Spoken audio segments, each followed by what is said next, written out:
Yo, this is It's Myrrh, and you're listening to Tin Pod Radio. You can find me at It's Myrrh on Instagram and Patreon and Ko-fi. Shortlisted, the podcast where the hosts take a top 10 list off the internet, because there are a few, and talk about them for an hour. They set the clock when they remember and talk for an hour if the equipment cooperates. And then they shut up whether they've made it through the list or not. They're not racing against time, they're just shortlisting their big mouths.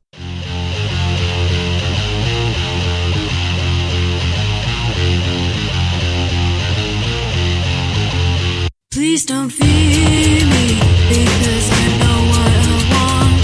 Please deliver me that soft part of your soul that makes you freeze time, staring in at yourself. It's time to step outside onto the path you once made.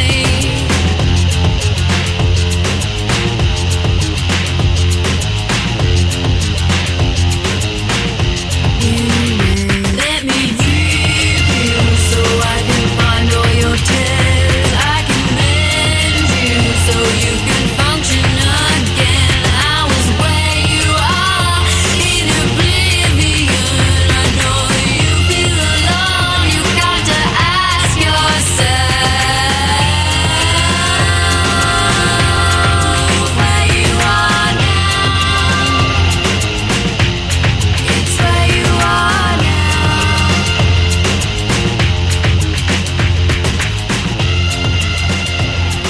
It's where you are now.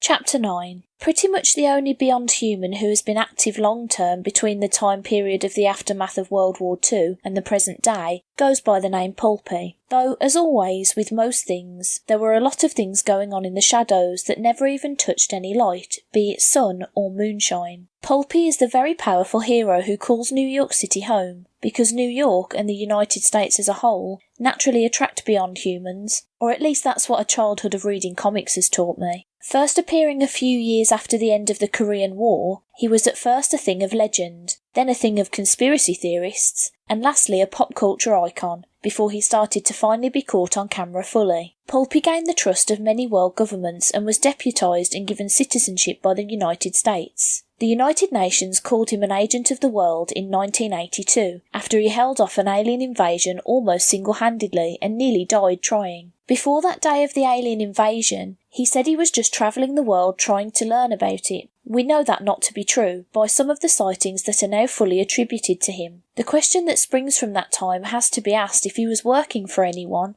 Who? The United States says they had no idea he was around. Now, you can either believe the US government is really stupid, or they're lying. Many will tell you thinking a government is stupid as a reply to explaining its actions is a most dangerous thing to do. The limit of his powers is unknown, as is where he came from, but many governments are tracking his every movement in attempt to find out more about this very powerful alien, who looks so very human at times. That's one of the main reasons they fear him so much. Just like America itself, Pulpy is a symbol for most of the world. The only thing is, that symbol symbolises different things to different people. Just as when you look at a loyal soldier or a by-the-book police officer, many people see different things when viewing Pulpy.